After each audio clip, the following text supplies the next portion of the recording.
আসসালামু আলাইকুম। এখন দেখবেন সংবাদ শিরোনাম। তারেক রহমানকে অভ্যর্থনা জানাতে নেতাকর্মীদের ঢাকামুখী স্রোত। ৩০০ ফিটে শেষ মুহূর্তের প্রস্তুতি, কেবল ভারপ্রাপ্ত চেয়ারম্যানই রাখবেন বক্তব্য। হাতিয়ায় চর দখলের সংঘর্ষে ৫ জনের নিহতের ঘটনায় মামলা হয়নি এখনো। আতঙ্কে এলাকা ছেড়েছে চরবাসী। খাস জমি সরকারিভাবে বন্দোবস্তের তাগিদ। হবিগঞ্জের রেমা কালেঙ্গা বনাঞ্চলে অবাধে বৃক্ষ নিধন, প্রভাবশালীদের ছত্রছায়ায় বেপরোয়া দস্যুদল, নিরাপত্তাহীনতায় বনরক্ষীরা। অসময়ের ভাঙনে দিশেহারা জামালপুরের দেওয়ানগঞ্জের মানুষ। যমুনায় বিলীন হচ্ছে নতুন নতুন এলাকা। তীর রক্ষায় প্রস্তাবনা পাঠিয়েছে পানি উন্নয়ন বোর্ড। এতক্ষণ দেখছিলেন সংবাদ শিরোনাম, এখন দেখবেন বিস্তারিত। দীর্ঘদিন পর দেশে ফিরছেন বিএনপির ভারপ্রাপ্ত চেয়ারম্যান তারেক রহমান। তাকে বরণে দেশের বিভিন্ন স্থান থেকে ঢাকামুখী নেতাকর্মীরা। এরই মধ্যে বিভিন্ন জেলা থেকে ঢাকার উদ্দেশ্যে রওনা দিয়েছে নেতাকর্মীদের বহর। কোথাও কোথাও দুপুর বা বিকেল থেকে বাসগুলো রওনা দেয়। সকাল থেকে রাজধানী ঢাকার প্রবেশদ্বারগুলোয় তেমন একটা ভিড় ছিল না, তবে বেলা বাড়ার সাথে সাথে নেতাকর্মীদের বহনকারী যানবাহনের আনাগোনা বাড়তে থাকে রাস্তায়। ঢাকা ময়মনসিংহ, ঢাকা চট্টগ্রাম ও ঢাকা আরিচা সহ সকল সড়ক মহাসড়কে সতর্ক অবস্থানে রয়েছে ট্রাফিক ও হাইওয়ে পুলিশ। এছাড়া সংবর্ধনা অনুষ্ঠানে যোগ দিতে দেশের 10টি রুটে চলাচল করবে বিশেষ ট্রেন। বেশিরভাগ ট্রেনের শিডিউল সন্ধ্যা, রাত ও কাল ভোরে। ভোলা, বরিশাল, পটুয়াখালী থেকে লঞ্চ যোগে ঢাকায় আসবেন বিএনপি নেতাকর্মীরা। স্বদেশ প্রত্যাবর্তন দীর্ঘ 17 বছর পরে আগামী 25শে ডিসেম্বর দেশে আসছেন। সারা বাংলাদেশ থেকে, দূর দূরান্ত থেকে লক্ষ লক্ষ কোটি কোটি লোক ওখানে জনস্রোত হচ্ছে। সারা বাংলাদেশের মানুষ থেকে প্রাণ ভরে শুভেচ্ছা জানাবো এবং আমরা তার জন্য সুস্থতা কামনা করব এবং তার জন্য দোয়া করব। দর্শক, মহাসড়ক, রেল ও নৌপথের খবর জানবো আমাদের সহকর্মীদের কাছ থেকে। শুরুতেই যাচ্ছি পলাশ প্রধানের কাছে। তিনি আছেন ঢাকা ময়মনসিংহ মহাসড়কের আব্দুল্লাহপুর এলাকায়। পলাশ, বিএনপি নেতাকর্মীদের বহর তো ঢাকায় প্রবেশ করতে শুরু করেছে। মহাসড়কের চাপ কেমন দেখছেন আপনি? লোপা, সকাল থেকে কিন্তু আমরা প্রত্যেক ঘন্টা ঘন্টা আপডেট দেওয়ার চেষ্টা করেছি। বেলা বাড়ার সাথে সাথে এই যে কিছুক্ষণ আগে থেকে আমরা দেখছি যে রংপুর এবং বগুড়া সহ এই ঠিক ঢাকা ময়মনসিংহ মহাসড়কের দূরপাল্লা যে পরিবহনগুলি রয়েছে সেখানে কিন্তু তারা বিভিন্ন পরিবহন আসছে। তাদের সাথে কথা বলার চেষ্টা করছি। তারা বলছে 17 বছর পর তাদের যে কাঙ্ক্ষিত যে নেতা, সেই নেতার সাথে দেখা করবে, কথা বলার চেষ্টা করবে এবং বিভিন্নভাবে আমরা দেখছি তারা ব্যানার ফেস্টুন নিয়ে আসছে বাস করে।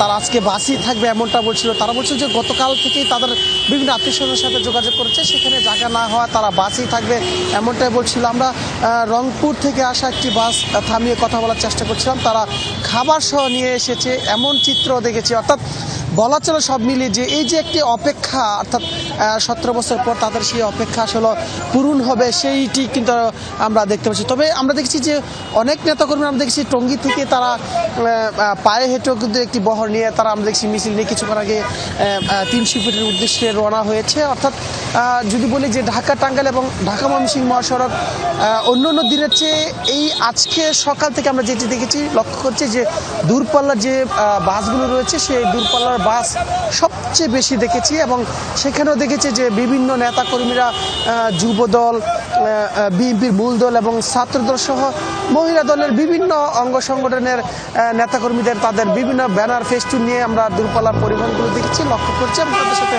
কথা বলার চেষ্টা করছি। সব কিছু মিলে যদি বলি সেক্ষেত্রে বলবো যে সকাল থেকে ঢাকা ময়মনসিংহ মহাসড়কের একটি চাপ ছিল এই দূরপাল্লা পরিবহনের, অন্য অন্য দিনের চেয়ে এটি চোখে পড়ার মতো ছিল। তবে এখন পর্যন্ত আমরা র্যাবের কয়েকটি টহল টিম ছাড়া আসলে ট্রাফিক বিভাগের পক্ষ থেকে তেমন কোনো চেকপোস্ট চোখে পড়েনি। লোপা, আমি সকালের দিকে ঢাকা চট্টগ্রাম মহাসড়কে ছিলাম, এখন কিন্তু আমি নারায়ণগঞ্জ শহরে অবস্থান করছি। অর্থাৎ নারায়ণগঞ্জ এবং আশেপাশের জেলার লোকজন কিন্তু এখন পর্যন্ত 300 ফিট যে এখানে সমাবেশ বা তারেক জিয়ার সংবর্ধনার আয়োজন করা হচ্ছে, সেখানে কিন্তু নারায়ণগঞ্জের নেতাকর্মীরা এখনো যায়নি।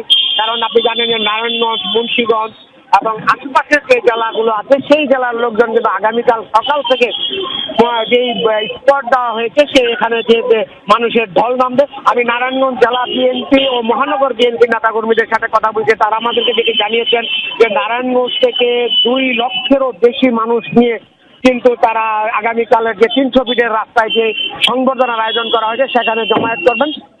তারা বিএনপির পক্ষ থেকে যেটি বলা হচ্ছে যে প্রায় 40-50 লক্ষ লোকের জমায়েত করা হবে, সেই দৃষ্টিকোণ থেকে নারায়ণগঞ্জ এবং আশপাশের জেলাগুলো থেকে কিন্তু সেভাবে জমায়েত তারা করছেন। তারা বিভিন্ন পাড়া মহল্লায় তারা যাচ্ছেন।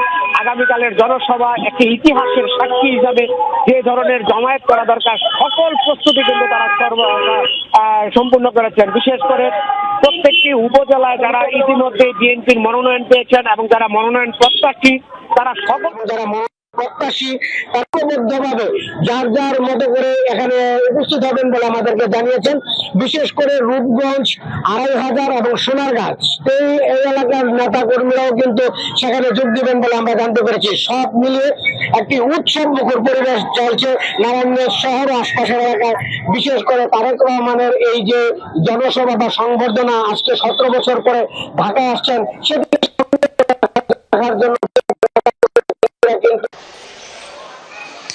দেখুন, এই দীর্ঘ যে প্রতীক্ষা সেটা কিন্তু অবসান হতে চলছে আগামীকাল। তো সেই উপলক্ষে জামালপুরের যে 7টি উপজেলার যারা নেতাকর্মী রয়েছেন তাদের জন্য কিন্তু একটি বিশেষ স্পেশাল ট্রেন কিন্তু বরাদ্দ করা হয়েছে জামালপুর থেকে। আমি এখন সেই স্টেশনটিতে রয়েছি। আগামীকাল অর্থাৎ ভোর 5টায় কিন্তু এখান থেকে এই ট্রেনটি ছেড়ে যাবে। সেই ট্রেনটি কিন্তু আসলে আমরা যে বিষয়টি তথ্যটি জানতে পেরেছি যে এই ট্রেনে আসলে 10টি বগি নিয়ে কিন্তু ছেড়ে যাবে এখান থেকে। পাশাপাশি 530টি সিট। কিন্তু আসলে আমরা যে বিষয়টি লক্ষ্য করেছি যে এত নেতাকর্মী যে ট্রেনের পাশাপাশি কিন্তু যারা নিজস্ব পরিবহনের মধ্য দিয়ে কিন্তু যাচ্ছে। বিশেষ করে আমি কিছুক্ষণ আগে এই স্টেশনটিতে একটি ট্রেন ছেড়ে দেখেছি ঢাকার উদ্দেশ্যে। সেই ট্রেনে কিন্তু উপচে পড়া লোক ছিল। তো পাশাপাশি যাত্রীর পাশাপাশি কিন্তু নেতাকর্মীরা যার যার মতো করে কিন্তু ঢাকায় ছুটে যাচ্ছেন। অর্থাৎ যে ইতিহাসে একটি হতে যাচ্ছে সেই ইতিহাসের সাক্ষী হতে কিন্তু এই নেতাকর্মীরা যাচ্ছেন বলে আমাদেরকে তারা জানিয়েছেন। আরেকটি বিষয় বলে রাখি, জামালপুর থেকে কিন্তু ঢাকার যাত্রাপথ কিন্তু 4 ঘন্টা হয়। এ কারণে কিন্তু বাসেরও কিন্তু ব্যবস্থা করেছেন এখানকার মানুষজন, বিশেষ করে নেতাকর্মীরা। তারা কিন্তু আসলে এই আগামীকাল অর্থাৎ এই সংবর্ধনা অনুষ্ঠানে যাওয়ার জন্য আজকে রাত 10টার দিকে কিন্তু প্রায় জেলার 7টি উপজেলার কিন্তু বিভিন্ন স্পট থেকে কিন্তু বাসগুলোকে ছেড়ে যাবে। তো সেই জায়গা থেকে আমরা বলতেই পারি যে এই অনুষ্ঠানে যোগ দিতে গিয়ে কিন্তু হাজার হাজার বা লক্ষ লক্ষ নেতাকর্মী কিন্তু উপস্থিত হচ্ছেন সেখানে। জেলা বিএনপির উদ্যোগে এবং বিএনপি সহ অঙ্গ সংগঠনের 50,000 মানুষ মানে বিএনপির নেতাকর্মী তারা ঢাকার উদ্দেশ্যে রওনা হচ্ছে। ইতিমধ্যে আজকে সকাল থেকে কিন্তু বাসে করে এবং পটুয়াখালীর যে 8টি উপজেলা সেই 8টি উপজেলার প্রতিটি লঞ্চঘাট থেকে কিন্তু ছোট ছোট যে লঞ্চ সেই লঞ্চে কিন্তু চলে গেছে। আমি এই মুহূর্তে আছি পটুয়াখালী লঞ্চঘাট। এখানে সুন্দরবন লঞ্চ এটি শুধুমাত্র জেলা যুবদলের উদ্যোগে তারা রিজার্ভ করেছে এবং শুধুমাত্র জেলা যুবদলের পক্ষ থেকে 2000 নেতাকর্মী কিন্তু তারা ঢাকার উদ্দেশ্যে রওনা করছে। এর পাশে আছে এমডি কাজল লঞ্চ, সেখানে কিন্তু